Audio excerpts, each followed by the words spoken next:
તો જય માતાજી બધા મિત્રોને. આપણે છીએ બાવળાસાણા ધાબે ઉપર અને વરસાદ ચાલુ છે. આપણો આજનો વ્લોગ વરસાદના કારણે જે ડાંગરનું નુકસાન થયું છે એના પર છે. બન્યા રહો વ્લોગમાં. આપણે આગળ જઈને બતાવીશું ડાંગરનું એ કેવી હાલત છે અત્યારે વરસાદના લીધે. તો આપણે પહોંચી ગયા છીએ અહીં લોદરિયાળ. ગેસ ભરાવવા માટે જઈએ છીએ. રોડ લીલોછમ છે અત્યારે. પબ્લિક બધી ઘરમાં હશે અત્યારે વરસાદની કંટાળીને આવી ગયા છે લોદરિયાળ. તો મિત્રો અહીં આપણે ડરણ અને વાસણાની વચ્ચે જે ડાંગર બગડી છે તેનો વિડીયો ઉતારવાનો છે એટલે આપણે આ બાજુથી જઈએ છીએ અત્યારે. બને રહો વ્લોગમાં. ડાંગર કેટલી બગડી આમ તમે જોવો ખરા. હા હા કેમેરા કરો હા વિડીયો ઉતારો. તો મિત્રો આ ડાંગર પાણી ભરી ગયું છે 6 મહિનાની મહેનત ઉપર અને હવે મહિને સુધી આમાં ખાલી ના થાય. શું કરવાનું હવે? આમાં કંઈ લેવાનું રહે તો બધા આડી પડી જાય છે ને ફૂલ પાણી ભરી ગયું છે.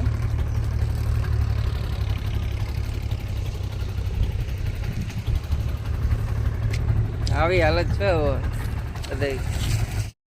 તો મિત્રો ધરતીનો તાત ખેડૂત જમીન ચીરીને જે ધાન પકવે છે પણ અત્યારે આ કમોસમી વરસાદના કારણે એની ડાંગર જુઓ તમે અમુક જગ્યાએ તો ઉગી જાય છે બધે પાણીમાં રહે એટલે આ બધે ઉગેલી ડાંગર દેખાય છે.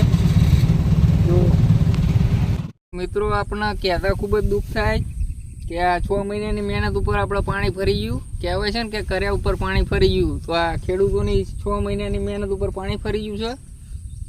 આમ જુઓ તમે આ પાણી ભરાવાના હિસાબે ઉગી જાય છે ડાંગર બધે અને બગડી પણ જાય છે.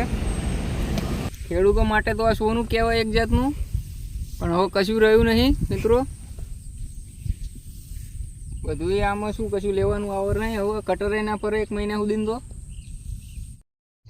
તો મિત્રો આપણા આખા ગાળામાં અમારા આજુબાજુના બધા ગામમાં લગભગ 2 થી 5% લોકોએ ડાંગર વઢાઈ છે. બીજા બધાને નુકસાન જ થયું છે. જેને વહેલા ફેરવી દીધા કટર એને હાથમાં આવ્યું જેવું તેવું. બાકી તો બધા આખા શેમાડામાં ડાંગર ઊભી જ હતી અને વરસાદ પડી ગયો છે એના હિસાબે લગભગ બધાને નુકસાન તો થયું જ છે. જે 2-5% લોકોએ વઢાઈ હતી એને પણ ખડનું તો નુકસાન થયું જ છે કારણ કે એ પણ બગડી ગયું છે આ વરસાદના હિસાબે. મોટા ભાગની ડાંગર તો આમ જુઓ તમે બગડી જ જાય છે બધું આખા ગાળામાં. આને કહેવાય કુદરતની કહેર. જે વરસાદ પડ્યો એ ઉગી ગયેલી ડાંગર આ ખેતરવાળા આંટો મારવા પણ નહીં આવતા હોય કારણ કે આવી હાલત ડાંગરની જુઓ પછી જીવ બોલાય એમને. તો મિત્રો આ તો જેને વીતી હોય એને ખબર પડે. હું પણ એક ખેડૂત પુત્ર છું તો આપણને ખબર પડે કે આ ડાંગરની હશે એ કેટલા સપના જોયા હોય. અને દેવું ભરવાનું હોય, છોકરાના લગ્ન હોય, ડાંગરની આશા ઉપર હોય અને વરસાદ થયો કમોસમી એના લીધે બધું બગડી ગયું છે તમે જુઓ. પણ આમાં શું કરી શકે? આ કુદરતની મરજી. આમાં ત્યાં આપણું કોઈનું ચાલે નહીં. એટલે હવે ભગવાનના જે ગમ્યું એ ખરું. તો મિત્રો આ વિસ્તારમાં જુઓ બધું પાણી ભરી ગયું છે અને આ સાઈડ આ કાળી ડાંગર કરી છે કોકને. આને કાળી કમોત કહેવાય. જોવા જઈએ તો આ કમોસમી વરસાદ વરસે છે એનું કારણ આપણે જ છીએ. પ્રદૂષણ આ બધું ઝાડ કાપીએ છીએ એના હિસાબે વરસાદ થાય છે કમોસમી. એટલે એના લીધે જવાબદાર આપણે પણ છીએ. તો મિત્રો આ ખેડૂતનું નુકસાન થયું એનો વ્લોગ બનાવવા માટે હું મહેશ બે આવ્યા છીએ.